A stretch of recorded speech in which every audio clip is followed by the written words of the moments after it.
Thanks so much, everyone, for joining. We'll get started in just a minute. We're going to let everybody that is participating come on, and then we'll get underway.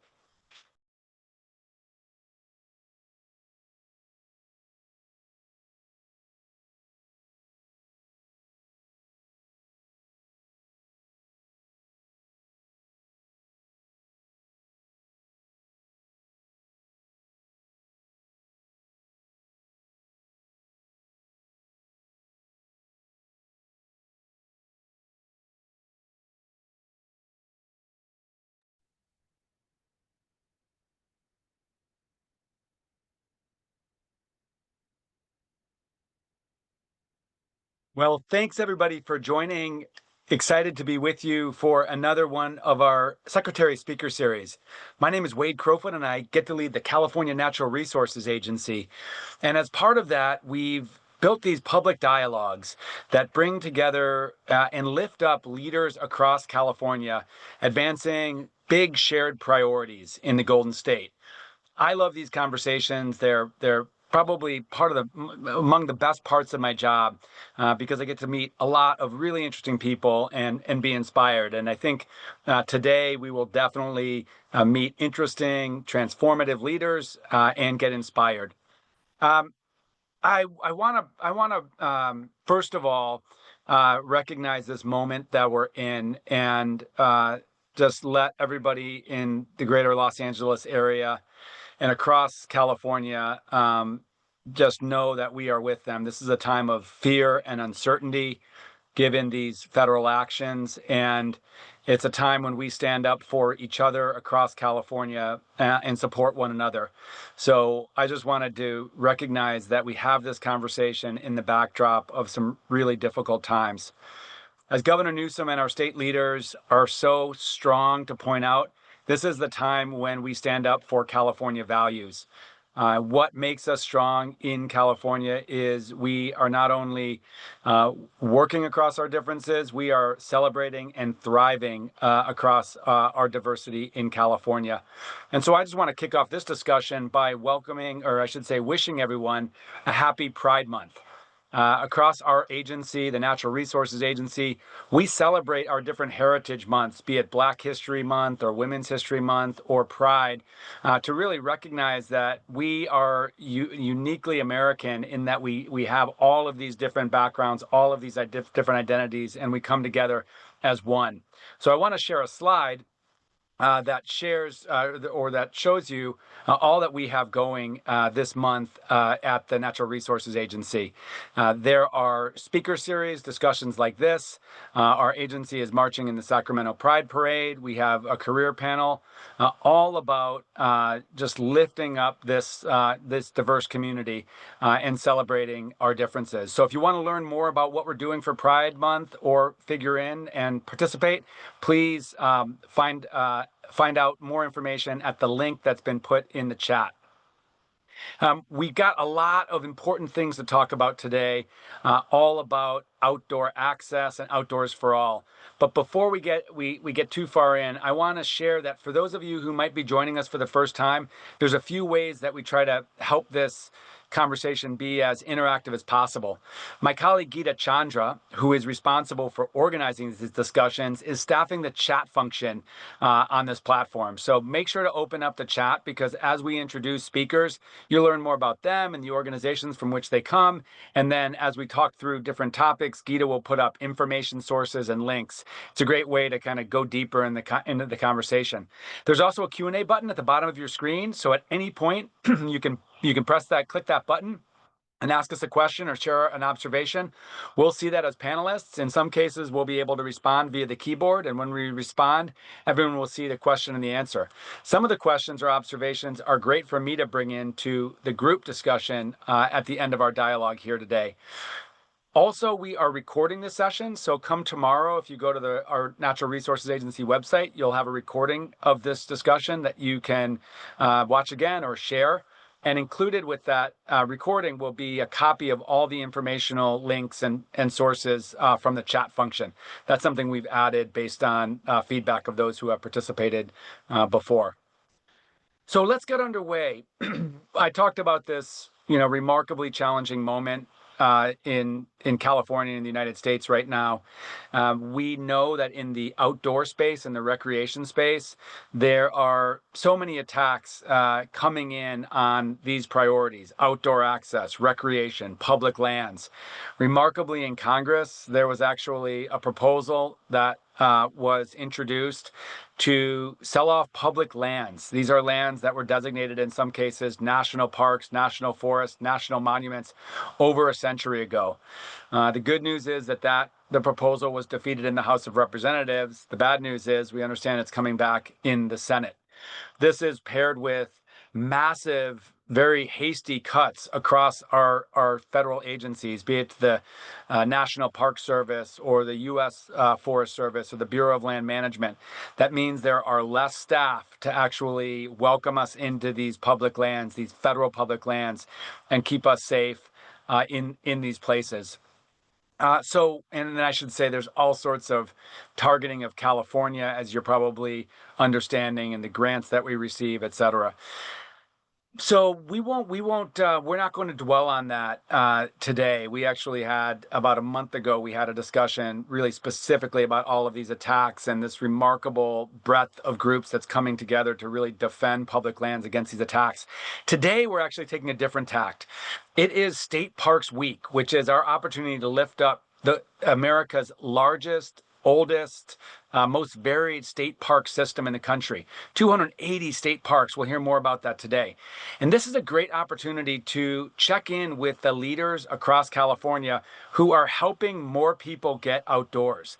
Governor Newsom has a sort of a governing pillar that he talks about publicly, but frankly, it's our guiding light internally, and it's all about building a California for all. What that means is ensuring every Californian, regardless of your background or zip code, has a chance to live a safe, meaningful, and prosperous life. And so at the Natural Resources Agency, one way we interpret that is building an outdoors for all, ensuring that all Californians can get outside, into parks, and into nature. And while some of us can do that, and it's a big part of my life and a lot of people that I know, a lot of Californians can't, because there are not parks in their communities. There are not safe, welcoming parks in their communities. They have difficulty accessing nature. In some cases, they don't feel welcome or safe in nature. And so over the last several years, we've built this Outdoors for All movement to support leaders across the state that you'll hear from that are driving this equitable public access. So I'm really proud and pleased that we're lifting up today some remarkable people. So I'll have a chance over the next half an hour to introduce each of them and ask them for their perspective on the topic for today. And we'll kick it off with one of our medical leaders in the state. And that is, of course, Dr. Lori Kamen, who's a nature champion and a pediatrician, I believe, and works in Santa Clara with other doctors. So, Dr. Kamen, it might seem strange to some people that our first speaker of the day is a medical doctor with a background like yours. Talk to us about, why you're here and the work you're doing on getting people outdoors. Yeah, thank you so much, Secretary Crowfoot. It's a pleasure to be here, an honor to be able to talk about the Outdoors for All movement. That's so incredibly important for all of our communities throughout California, and really a movement that's important for everyone in the world. As a pediatrician, as a medical doctor, I see advocating for nature access as a huge part of my job because of the tremendous healing powers of nature. Any of us who have spent time in nature and our indigenous communities have known for centuries, nature is good for us. But there's also a lot of empirical research that has been that's been done over the past 40 so years that shows that spending time in nature really is good for our health. Nature exposure is associated with improved cognitive function, improved brain activity, decreased blood pressure, improved mental health, improved sleep. It promotes increased physical activity. There's even evidence that exposure to nature helps us regulate our blood glucose levels and also helps mitigate the effects of adverse childhood experiences or spaces, which is really important to me as a pediatrician, caring for children in our community.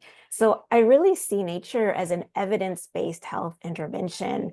And so for me, it's a no-brainer to recommend that my patients and their families get out and access nature.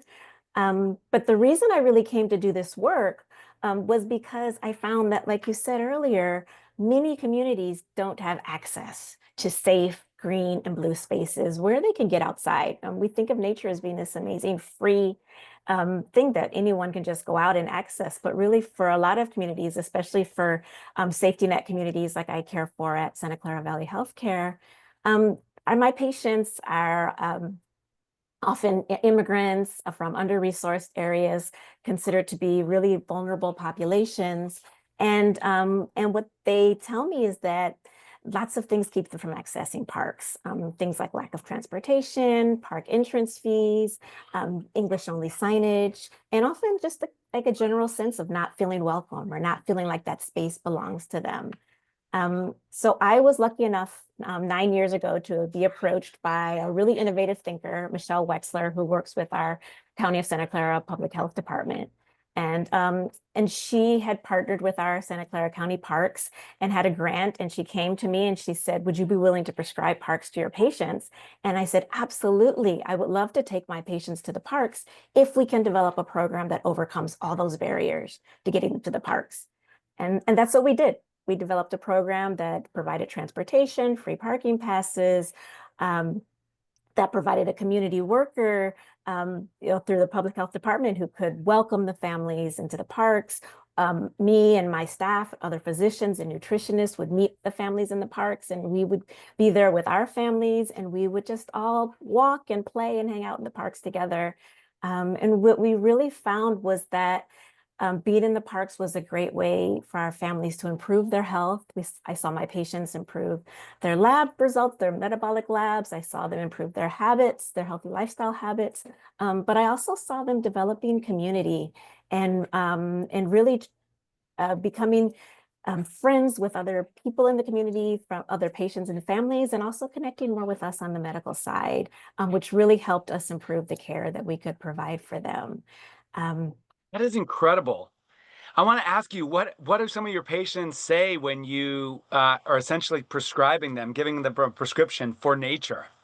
Yeah, a lot of them are surprised. We give them this like really beautiful flyer and we say, these are the things that we're going to do, and it's all free. We want you to come and you're welcome, and it's in your language. And they get really excited. They want to come. And and then when they do come, what they tell us is that they feel like a weight's lifted when they're in the Mm. parks, when they see other people in their community, when they're sharing food in the parks and they're just being together outside. They love it. The kids tell me they don't want to use their electronics when they're outdoors. They want Wow. to spend time with their families. They really see this as a time to meet new friends, to spend valuable one-on-one time with their parents when nobody's distracted by other things. And it's really just been a way for the families to bond and really grow together. It's incredible and so remarkable that you have all this empirical data around the very specific, medical improvements or physical improvements. But I don't have a sense that this is really mainstreamed across the medical profession. What's your take in terms of, where this is catching on, how this is catching on? How do we need this to broaden as actually a medical intervention? Yeah, I think there's been a lot of movement actually in the medical community. The park prescription movement kind of got introduced maybe 10 or 12 years ago. And then during the pandemic, I think a lot more medical providers started seeing the benefits of being in nature when families couldn't access any other places where they could be together. So I think there is a lot of growth in this area in the medical community. In my system, doctors were clamoring for park prescriptions. And so we want to do what you do. We want to be able to give our patients access to parks. I think everybody's realizing, the real benefits of being in nature and how important it is for our health. It's incredible. Well, huge thanks to what you're doing and what your colleagues are doing in Santa Clara. There's some great links that Gita put into the chat for people who want to learn more. And Dr. Kamen, we'll bring you into the conversation when we come back as a group. Okay, thank Big you. thanks. Thank you. I'm excited next to introduce Jessica Oya. and Jessica is a program coordinator of Oakland Goes Outdoors. And Jessica, I have a soft spot in my heart for Oakland. I spent a decade there before moving up to Sacramento. I think when a lot of people think about Oakland, they think about a city, a lot of concrete, and you're talking, and this background that you have doesn't look like that. Talk a little bit about what you're doing in Oakland and what your organization is doing. Yeah, so I am the program coordinator for Oakland Goes Outdoors, and it's a program embedded within Oakland Unified School District, and it's designed to help increase access to outdoor spaces for students, both during the school day and then beyond the school day. And so we work with school staff to create meaningful outdoor experiences for students that includes ties to what they're learning in the classroom, social emotional learning, outdoor recreation, and skill building. So for example, students can go out on a day hike, they can connect the science that they're learning in the classroom as they're outside. They learn how to set up a tent, sometimes for the first time. We've taken kids kayaking, some see the ocean for the first time, which is not that far away from Oakland. They've this past year, a whole bunch of them went to go and see the elephant seals along the coast. They learn a rock climb. They get to do a bunch of really cool things that I didn't get to do when I was in the classroom.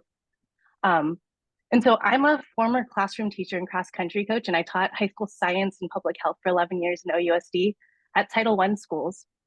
And so while I was a teacher, I had the opportunity to lead these outdoor trips and take students either running up in the Oakland Hills, like the pictures back here, for cross country practice. And then we were also able to take students to really beautiful places that are not that far away, like Point Reyes and Yosemite. And I got to take kids backpacking and on, a bike trip up to Avenue of the Giants and back where kids, were on a bike for 2 weeks. And so as a teacher, like kids would come back and they would tell me about their lives and the things that they were doing. And so, sometimes like they would tell me that they were majoring in science, and I'd be so excited about that as a science teacher. But more often than not, they would come and tell me that they had taken their family and friends backpacking, or they were here to like borrow an extra tent that I had in my classroom, or they would talk about going back to the places we would take them as students. And so now, like, I'm not in the classroom anymore. I'm in this role. And now I'll run into kids who are not kids anymore. They're in their 20s and 30s, and they're out there with their friends on trails, or they're out there with their young kids.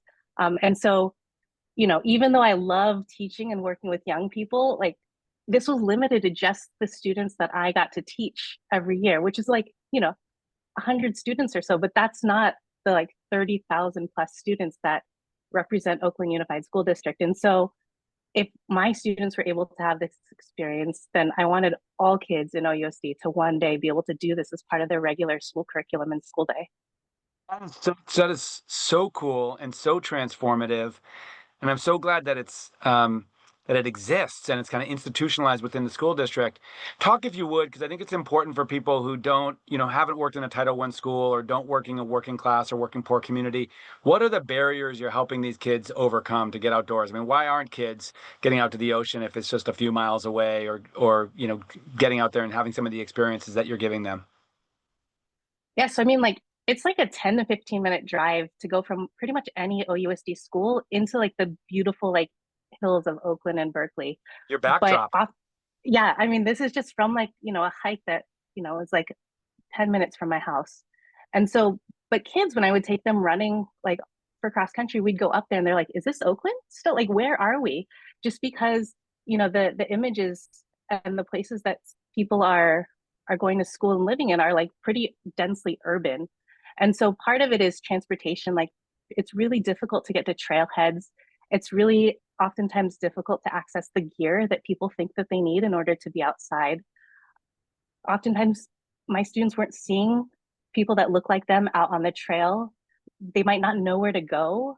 And so like those are just some of the things that prevented folks and their families to get outside. Yeah. Amazing.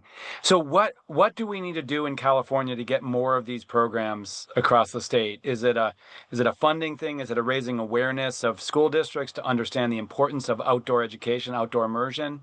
What would you say? I mean, I think it's all of it. I think that there's lots of really cool programs like Oakland Goes Outdoors that exist within communities. And so I think in part it's to build relationships with folks working in these communities to uplift the things that are already happening there. And I think to trust the local expertise in terms of like teachers know what's best for their students because they are working alongside them and their families each and every day. And so to work with school communities to be able to design things that make a lot of sense. And because public funding is being cut everywhere, especially for schools, and we're asking folks to do a lot more with a lot less, I think funding these things and these initiatives so that folks are able to take kids out and that they return to these places with their families.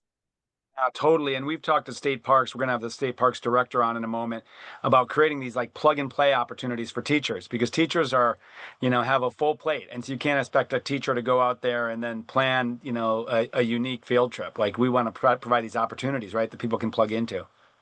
Yeah. Yeah. Well, huge thanks. It's really inspiring to know the work that you're doing and the impact that you're having across Oakland. And it's such a powerful model that other communities can emulate. So I want to, and we'll bring you back in the group conversation. Cool. I want to go then travel down south to Los Angeles and introduce Sue Bell-Yank. And she leads Clockwork, which is a really fascinating and inspirational organization tackling this issue in Los Angeles. Sue, I just want to again recognize all of the challenges, the difficulty, the fear, the uncertainty in Los Angeles. And I just want to thank you for spending an hour with us, given all of that. If you would, talk about your work, what brought you to your work, talk about Clock Shop, what it's doing, and linking into this discussion we're having here. Absolutely. Yeah. So Clock Shop has been based in Elysian Valley, Frogtown, right next to the LA River in Northeast LA for the past 21 years. So we're deeply embedded in our Northeast LA communities. And our mission is really to work with artists to connect communities to public lands. So through the arts, encouraging people to have that kind of social and emotional connection to places, the places where they live, which often can feel so disconnected in such a giant metropolis like Los Angeles, in order to imagine a future based in belonging and care. And I think that's really important to us. These are urban state parks that we're mostly working in. So LA State Historic Park, and then the future state park at the Bowtie parcel, right in our community. And so, our mission was formed really in collaboration with state parks dating back to 2014, around the Bowtie parcel. Like a lot of the public land in LA, it was after community activism, many years of community activism, that this former rail yard was purchased by state parks in the early 2000s. But it was never made into a park because of budget cuts. So as simultaneously as the immigrant working class communities around that parcel have been experiencing a lot of change and displacement pressures, we partnered up with state parks to really bring people to the site, to bring, get momentum around the site again. And that included art. Art and cultural programming is so invitational for folks, and it's really a way to kind of invite folks who either might not be super into like art on gallery walls, or might not be super into, going into public land or natural spaces, to kind of find a reason to do that. So we did 12 artist commissions, over 90 public programs, youth and family programs. And then at the same time, as a partner organization with state parks, raising a lot of money behind the scenes for some of the park concept design and construction. And I'll just mention too, just in light of what's been happening, our flagship event is the annual Community and Unity People's Kite Festival, which takes place at LA State Historic Park. Armando was there, Deputy Secretary Gloria Sandoval was there this year, which was amazing. But we put most of the effort that we put in around that festival is really about outreach, and it's bringing diverse communities, inviting folks to connect with the place, bring their own kites, make their own kites out of handcrafted materials. And in some ways, we kind of just get out of the way, and allow that participation and that connection to occur on that site. So we had 7,000 people come to the May Kite Festival, which was incredible. Wow, that's amazing. Um, I'm curious about the name Clock Shop because it's such a cool name and it doesn't sound like, like an nonprofit organizational name. What's the genesis? Yeah, it was a very personal story from our founder who comes from an immigrant family. So, in the late 1800s, her grandfather came and sold clocks door to door, and then kind of built a business and a legacy within Los Angeles. And I think she both wanted to honor that. But, for us, it has a real resonance in one of our core values, which is to take time, to both move at the speed of friendship and trust with our communities, our Native community connections, as well as the communities around us. I think like rooting in place and really being connected to place over a long period of time and to the public lands that we care about is where we start to see change kind of start to happen, and that stewardship, that feeling of stewardship start to grow over the course of many years. Absolutely. And it sounds like such creative work that you're doing. And Gita put in the link some great examples of this. Can you give an example of like one or two of the installations that you all have fundraised for and how it engages young people and these residents like in the space around them? Yeah, one of our most recent ones was an audio experience that was created by the artists Rostin Wu and Celia Hollander. And it was meant to take place at sunset or at dusk on the banks of the LA River. And we held a number of collective listening parties. So everybody had the kind of silent disco, like over the ear headphones, and we're all listening to it at the same time.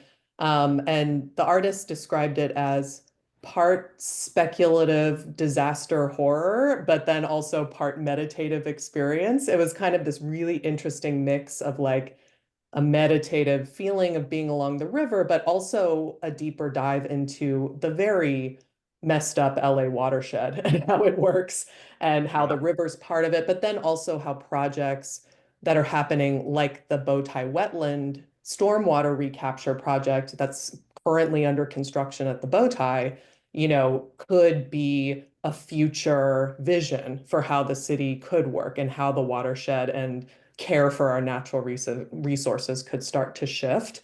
So I think that was a wonderful one because every people of all ages loved it, from kids to elders and everybody in between, teenagers. It was very accessible, but it also was provocative, and I think that to us is like the sweet spot of the arts where you can really access it, but it's not just always palliative and celebratory, right? There can be a real thought-provoking element to it where you're like, oh wow, this has really sparked something in me. I want to learn more. Wow, you are making me want to get to this part of LA along the river Please and check it out. do. Yeah. Well, huge thanks for all you're doing, and we'll loop you back in the group discussion. So we've heard from Sue, we've heard from Jessica, two really effective place-based programs, meeting people where they're at, getting them outside and into nature. But we also want to impact, this priority. We want to get more people out at scale across the state. And so we have some really remarkable statewide partners, and we've invited one of them here today. Her name is Kinley Walsh Lawler. She's a longtime friend and colleague of mine. She leads Parks California, which was actually established by the legislature and governor to be essentially a key partner of the state parks system to help state parks do things that it wouldn't normally be able to do. And Kinley, you've established Parks California not only as a really important partner to support state parks, but also really leaning in on this priority of getting more people outdoors in creative ways. If you would, talk about Parks California and what you all are doing to actually help, build an outdoors for all here. Thanks so much, Secretary Crowfoot. It's great to be doing this with you. Really fun after all these years. And I also just want to say thank you very much to Director Quintero and his amazing state parks team across California. This is a group of incredibly dedicated people who love their parks and love their communities. And it's an honor, honestly, to be a part as a park partner, but really as this unique statutory park partner born through a Senate bill almost 7 years ago, if you can believe that. And our role is to bridge public-private resources, right? Supporting community-led solutions like we've been hearing about that can go hyper-local and then pull back to that statewide level. But the ultimate goal is the same, I think, for all of us. We want to help make these 280 parks more welcome, resilient, and relevant while bridging it back to community and to tribes. We work really closely with these communities, with our friends at state parks, and we also bring in that donor piece for the true public-private funding component of how work gets done. There are, two specific ways I thought maybe I could highlight that talk more about that statewide lens of Outdoors for All. And the first is one of the first grant programs that we started when we birthed ourselves as an organization now almost 7 years ago. It's called the Route to Parks Grant Program. To date, it's connected more than 27,000 people to state parks. And what we do is we use a mix of public and private money to fund local organizations that design and lead their own outdoor programs in state parks. But it happens with that partnership between community orgs, Parks California, and the state park units that are welcoming them. It addresses a lot of the barriers that you heard about, transportation being one of them, that feeling of, am I welcome here? Do I see myself here? Is my story being told? And I wanted to share a sort of unique grantee example from Route to Parks is an organization called Heart to Sight. And it's a nonprofit founded by and for blind and visually impaired people. Their grant funded several experiences, including a trip to Topanga Canyon, which went through everything that it did earlier this year in Los Angeles, where adults with visual impairment explored trails and safely enjoyed the outdoors, many of them for the first time. The experience was co-created by the participants, by the leaders who have lived experience who run this organization, and relied on that relationship with the team at Topanga Canyon in the Angeles district.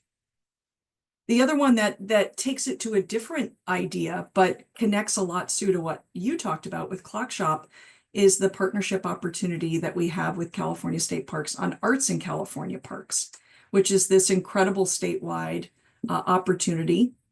And as we think about the mission to bring people and communities and nature closer together, it's through art expression. So again, how are you saying, I may not feel comfortable walking into a park and just going on a hike or sitting under a tree.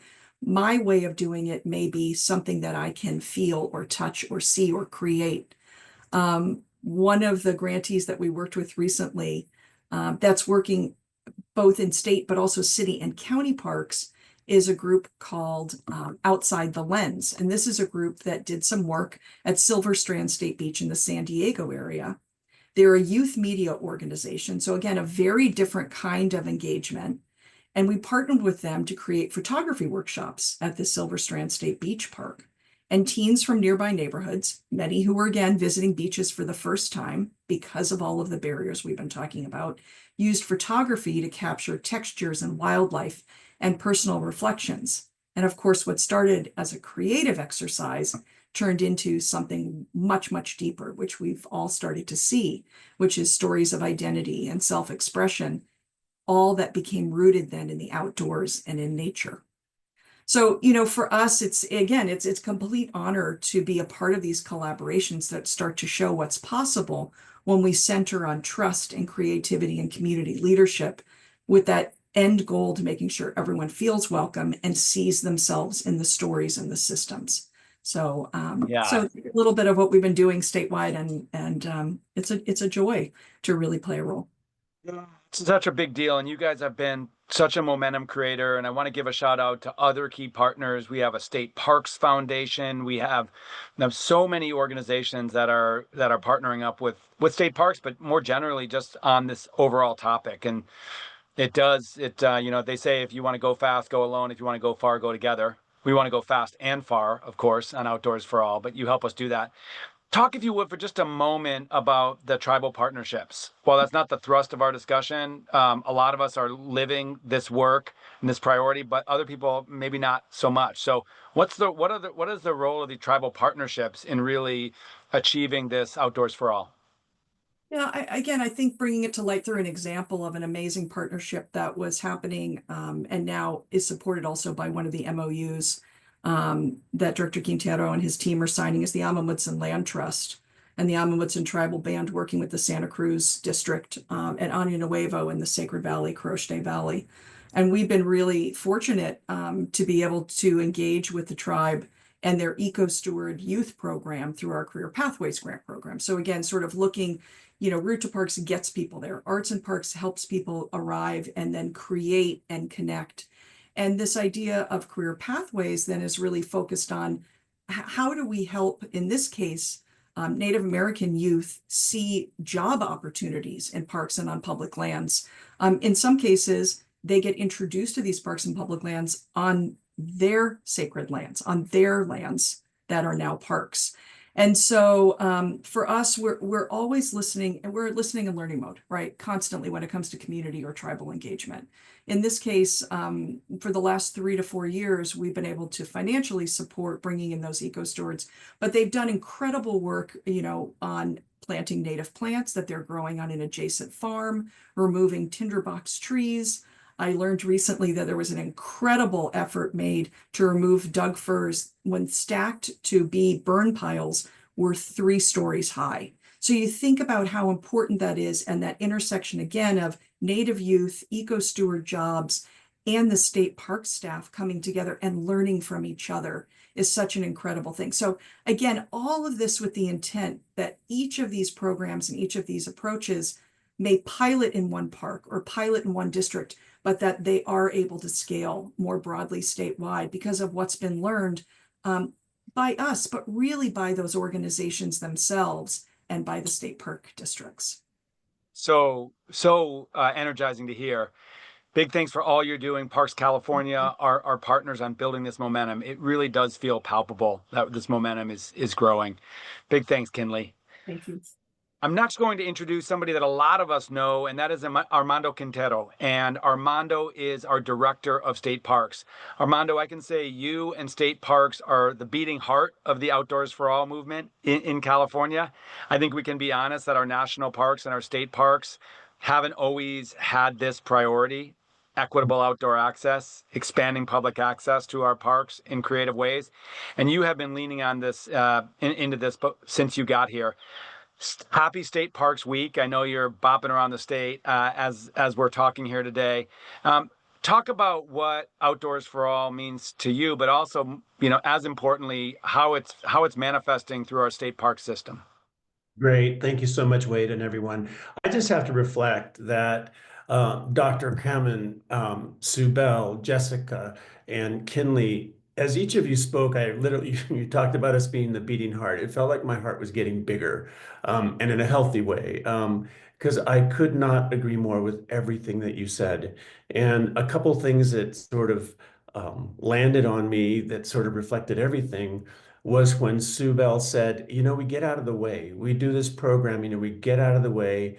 And I see that as what we are doing, which is creating opportunities for people to walk into and experience parks, whether it's physically or in imagination or in, images or video, whatever they can do to create a connection to these places, and basically internalize them. And so all that said, what I see us as all doing in common is creating these incredible welcome mats, if you will, these welcome paths to parks that really says to, I hope, all Californians that when they think about state parks, as you know, Wade, our tagline right now is, this is where you live. My hope is that in time, more Californians see images like we're all looking at on the screen, or see a news story about blue whales just offshore from San Francisco, and really realize that this is the world in which they live. So from their front door, right out the front door, these places are accessible and are theirs. So a couple of things that we've done that I think have been really critical. One of them is we developed 3 different we emphasized one pass, but developed 2 new park passes. And one pass that we created is the library park pass, where working with the legislature and state librarian, we created 33,000 library park passes, which are hang tags. And all you need is a library card to check them out of libraries. And not only are they in all the libraries in California, they're in all the tribal libraries in California. And we are finding from these passes and the other ones I'm going to mention that most users have annual incomes of less than $60,000. And in many cases, they'd not been to a park before because they didn't know how much it would really cost. And there was in some cases, it was fear that it would cost as much as it is to get into Disneyland. And so really, these are true welcome mats for everyone. We also created a 4th grade adventure pass, and there are 54 state parks in the system where our interpreters have developed curriculum-based experiences for 4th graders to experience the parks as the leaders for their families, to come to these places and connect with what they're learning. And excuse And me, it's those free access to those families in yes, those 54 exactly. parks. And there are 100,000 of those out right now. 100,000 4th graders in California can use those. And the other thing that we put together with the, excuse me, sorry about that, that we created with the Department of Social Services is a Golden Bear Pass, which has been available to people who receive services from social services for some time, but we made it really easy. And that too is a pass where there are 100,000 of these free passes for people who are lower income, who can now enjoy these places as their own yards, as their own worlds. And so all of those experiences, and I'll mention 2 quick things in addition to that, and that is that the state parks interpretive team has developed something called ports, which is park online resources for teachers and students. And what they do is they will set up appointments with classrooms and teachers and provide real-time park to classroom video experiences where students can interact with people all over the state. And there's a whole library of those online, so people can go explore these walks through the park, or I will even say scuba diving in the parks. We have programs where scuba divers on the floor of the Pacific Ocean at Point Lobos or on the floor of Lake Tahoe can talk in real time with students and explore these places. So we're looking at ways of really getting people connected to their parks and really messaging that these are your places. Well, Armando, that's really helpful. And I want to just reference the fact that you all have been doing a great job ensuring that the full history of California is told at these parks. I think, there's a legacy of a pretty limited historical retelling. And so whether it's really building in the indigenous history or the partnership with the California African American Museum to actually ensure that people are hearing about the history of folks with their background at these parks as well. Absolutely, and that's about creating belonging and understanding and ownership.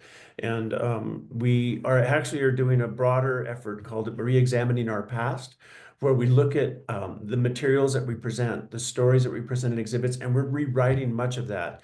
And very briefly, what we're about to launch in the next few months is brand new materials in terms of park brochures and pamphlets that are much more contemporary and with information that is really focused in real-time understanding of what's going on in these places. And actually, from some of the examples that I've seen, some of these materials will actually be able to use as a prototype or even just an enlargement for posters in classrooms that talk about things like climate change and tribal histories and all of that. So I'm really thrilled about expanding the connection with parks to people's homes.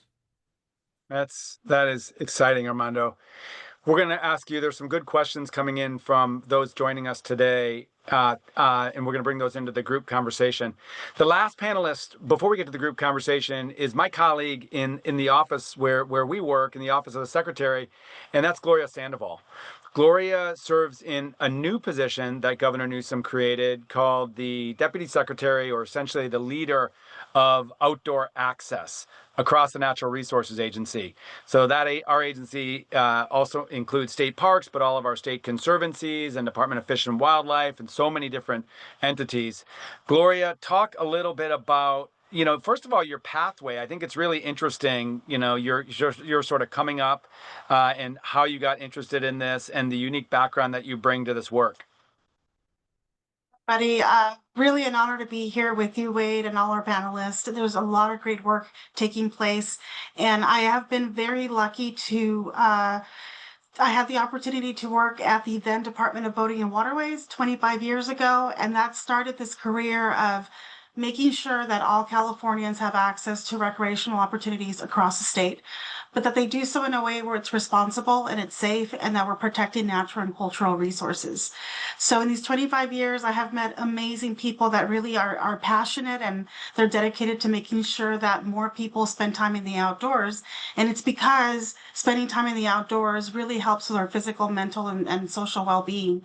So when this opportunity to serve in this position came up, it was, I felt as though I won the lottery because it really is going to help me use my experience, my connections, my friendships with people that I have built in these 25 years to really make a difference, because the state cannot do this on its own. There's a lot of amazing work that's being, taken on right now by many people, but we need to work in collaboration to really make a difference, because even though we have all these amazing programs, the reality is that there's still many people that do not have parks close to home. They have transportation barriers, as Dr. Cameron said earlier. And then also some people are just intimidated and they don't feel welcome in these spaces. So definitely I feel like I said, I won the lottery with this position, and I really am looking forward to really institutionalizing outdoors for all, making sure that more people become part of this movement, and that we move forward on these on initiatives that we've identified within this administration. Helpful, Gloria. You and I talk about Outdoors for All, and we don't want this to feel like some government program. We want it to feel like a movement. Can you share how more people can connect into this work and maybe find out about funding opportunities, or have opportunities to ask you tough questions about their local state parks? Like, how do people link in? Yes, definitely. We have a website, and Gita will share that in the chat room, Outdoors for All. And on that webpage, you will find information on grant opportunities, resources, way that you could connect with me.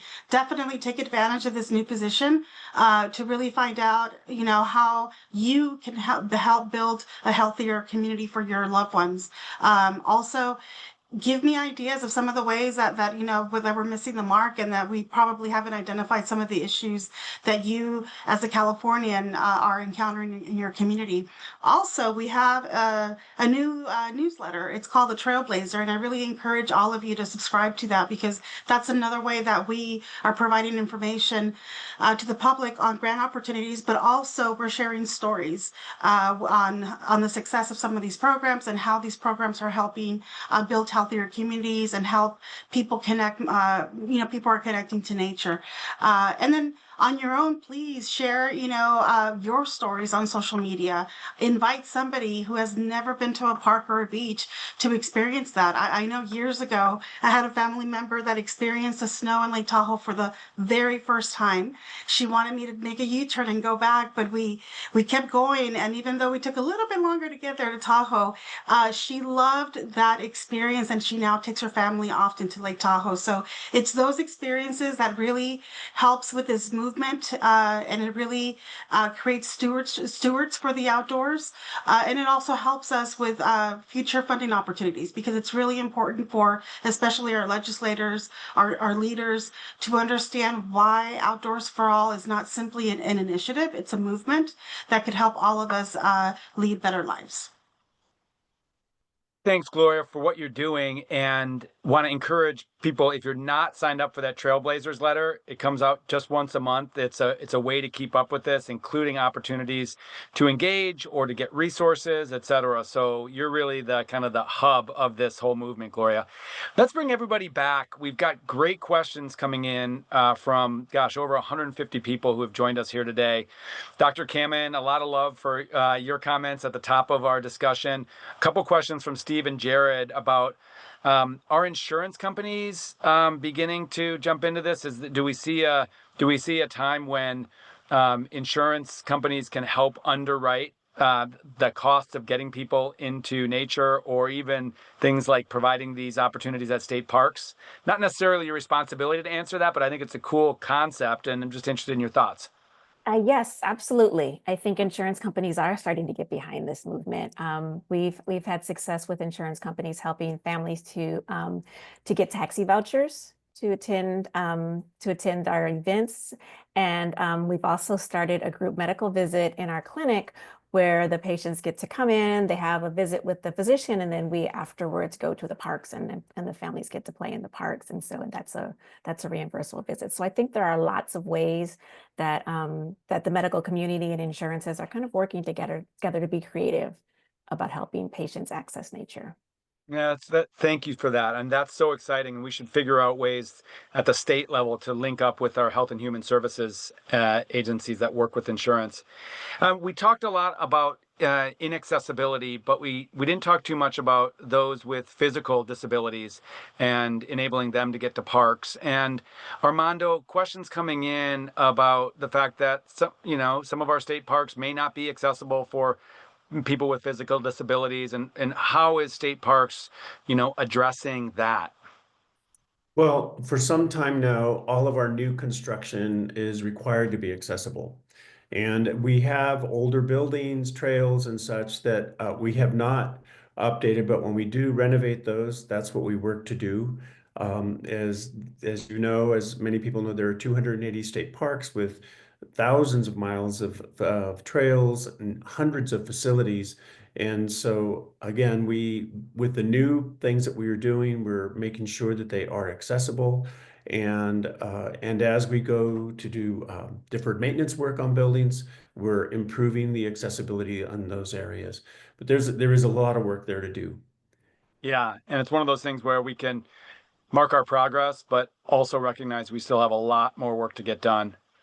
Some good questions coming in about the budget, the state budget right now, and I think that there was a link that somebody provided, Lionel, to an LAist article about funding for the library programs, or the library pass program being in jeopardy given these budget cuts. It's a really tough year in California for the California budget. The budget is generally really spiky due to the state's dependence on revenue from income tax, and the income tax of the most wealthy. So when the stock market does well, the budget goes up and down. That's all to say that we are really facing, some tough cuts. And I want to be clear that that's one of those open questions that the legislature and governor are dealing with, is some of these new programs we've been able to make real progress on.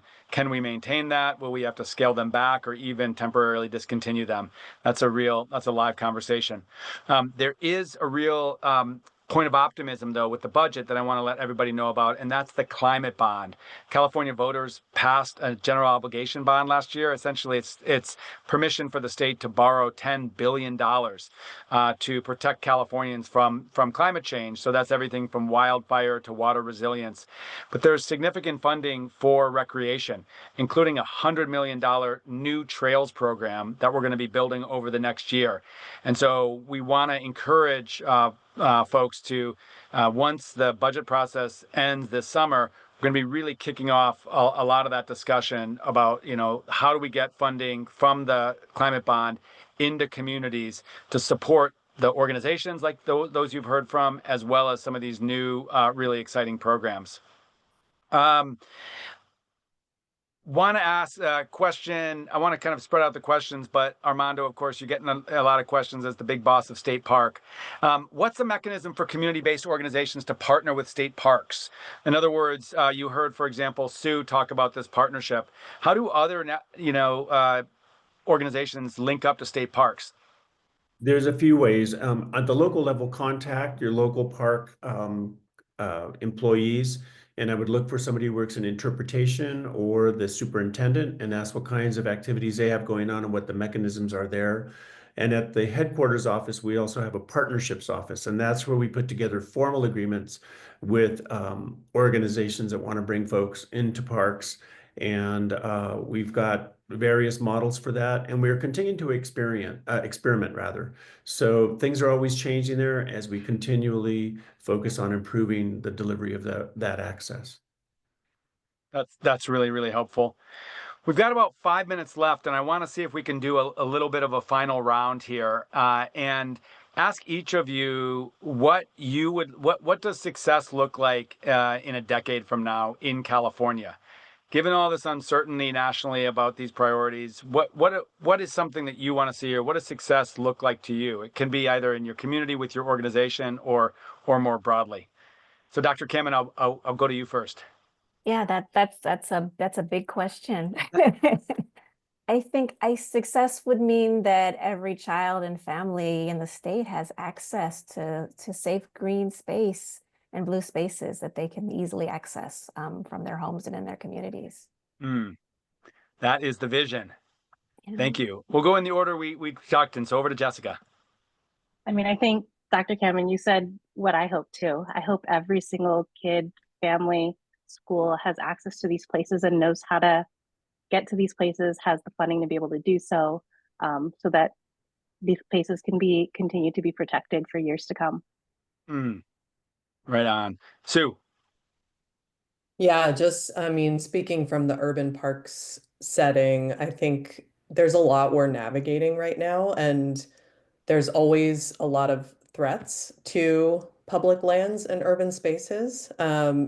Development or needing to run infrastructure through it, or, it's a lot easier to pick off pieces of urban land than it is for people to buy private land for these projects, especially in a city like Los Angeles, but other cities in California as well. So I think what I see in 10 years is that we see an incredibly strong stand to hold the line and affirm that the best, highest uses of these places is as public land and as nature, and that we continue to stand by that, and expand. I mean, I completely agree with Dr. Kamen and with Jessica as well, that our communities, as one of the most park poor cities in the nation, that all of our communities have walkable access to green space. Yes, so critically important. Kinley. I think for me, it's that the face of parks and public land truly reflect the state, and that we see that in our visitors and we see it in our workforce, that we start to really, it fundamentally looks different than it does today. Yes. Armando. Oh, I would like to see that a greater number of people in California, when they think about parks, do not think about parks as apart from their home, but rather a part of their home. And along with that ownership comes taking care of these places and thinking of them when they're under stress. I mean, for me, in times of chaos, like 3 o'clock in the morning when I wake up sometimes, I literally will go on a walk again on a favorite place that I've walked. And I think that it really is, as Dr. Kamen said, parks are an incredible source of prescriptions for all of us. Gloria. It would be amazing that everybody would have the opportunity to walk to a park. And I also agree with Kinley. You stole my response, Kinley. It would be great to have people taking care of our parks within the parks that look like the diversity of California. This state is so diverse in so many ways, and our open spaces should reflect that diversity as well. Well, I'll take the last word and I'm going to combine it. My success for me in 10 years is if most pediatricians or most doctors in California are writing prescriptions to get out in nature. My hope is that every school district, particularly school districts in underserved communities, have an Oakland Goes Outdoors that links the kids in their school districts. I want more creative organizations like Clock Shop doing more incredible intersectional work.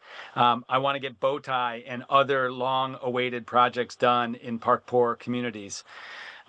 Kinley, I want you guys to be wildly successful raising even more money and enabling us to get more people, because you guys have the solutions and now we just got to scale them.